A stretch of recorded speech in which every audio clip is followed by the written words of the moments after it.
Hello everyone, welcome back to my channel. আর শুভ সকাল জানিয়ে তোমাদের সাথে ভিডিওটা শুরু করছি। এখন অলরেডি 7:15 বেজেই গেছে, জানো তো। আর আজকে আমার এক্সাম, তো তাই জন্য তাড়াহুড়ো করছি।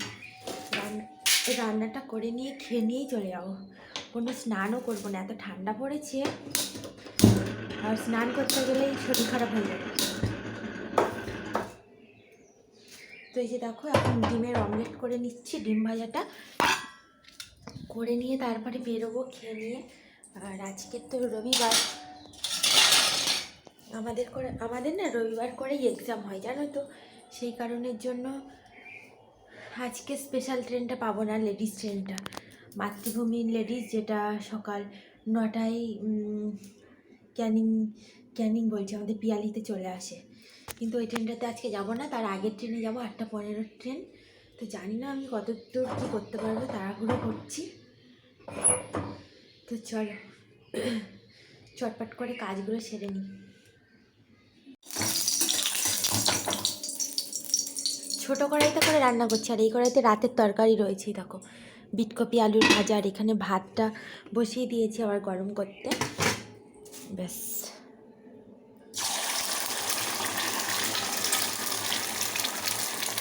যাই হোক, গরম হয়েছে আর ফটাফট খেতে বসে গেছি। তো চলো এখন খেয়ে নিই। বাবা, কড়াটাও কি গরম! চারিদিকে ছ্যাঁকা খেয়ে আমি পরীক্ষা দিতে যাচ্ছি, তাও ডিম খেয়ে। ডিম গোল নিয়ে চলে আসবো হয়তো, ডিম নাম্বার নিয়ে চলে আসছি। উফ, কি গরম! তাড়াহুড়ো করলে না সব দিক থেকেই বাঁশ হয়ে যায়। তো চলো এখন খেয়ে নিই, এগুলো থাক, ওরা খাবে।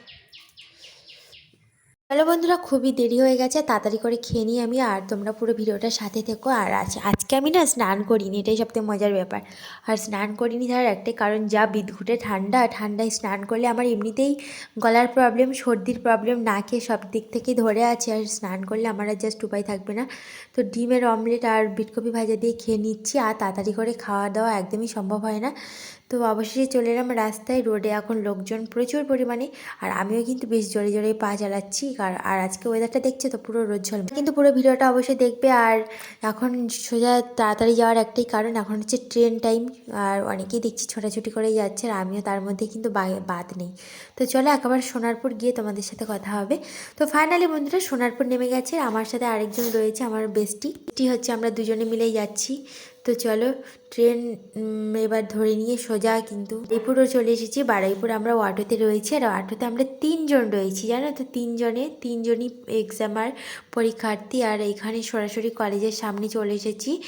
কলেজে দেখছি প্রচুর লোকজন, কলেজের সামনে প্রচুর জ্যাম ছিল। কারণ কলেজের সামনেই জ্যাম হওয়ার তার একটাই কারণ, প্রতিটা বারেই মানে যে টাইমগুলোতে এক্সাম হয় সেই টাইমগুলোতে রুম চেঞ্জ করা হয়, জানো তো। আর আমাদেরও রুম হয়তো আজও চেঞ্জ হবে, মানে প্রতিটা দিন বলতে এই যে 5 দিন এক্সাম হবে, কিন্তু এই মাসের 1 তারিখ হয় তো আবার 12 তারিখ যদি হয় আবার 18 তারিখ, এরকম মানে যে ডেটগুলোতে এক্সাম হয় না, সব ডেটেই কিন্তু পুরো রুম চেঞ্জ আর সিট নাম্বারও চেঞ্জ। সেই কারণে আমরা তাড়াতাড়ি করে যাচ্ছি। আগে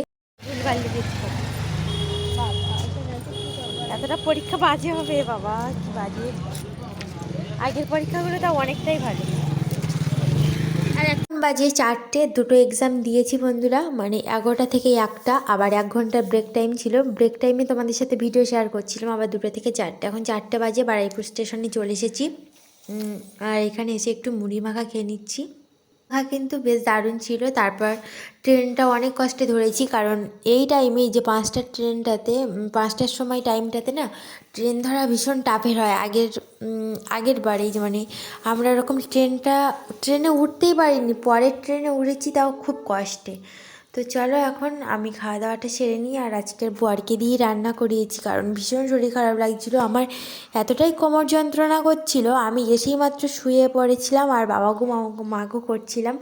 আমার মেয়ে এসে আমার যা অবস্থা করছিল, মানে ও এসে আমার ম্যাসাজ করে দিচ্ছিল কোমরে, কিন্তু জানি না হঠাৎ এরকম কেন হলো। আর আজকে প্রচুর কষ্ট হয়েছে, প্রতিটা বারেই এক্সাম দিতে যাই, এরকম কিন্তু হয়নি।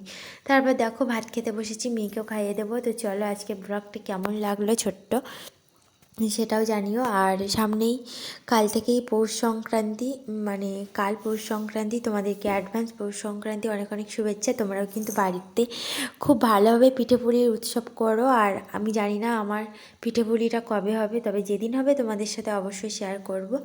তো চলো এখন তাহলে সবাইকে টাটা জানাচ্ছি। এখানে ফুলকপির তরকারি বানিয়েছে ও, ফুলকপি দিয়ে মাছের তরকারি। মাছটাও কিন্তু আমি নিয়ে এসেছি, তারপরেও কেটেছে, ভেজেছে, তারপর রান্না করলো।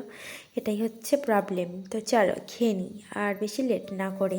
সারাদিন ভীষণ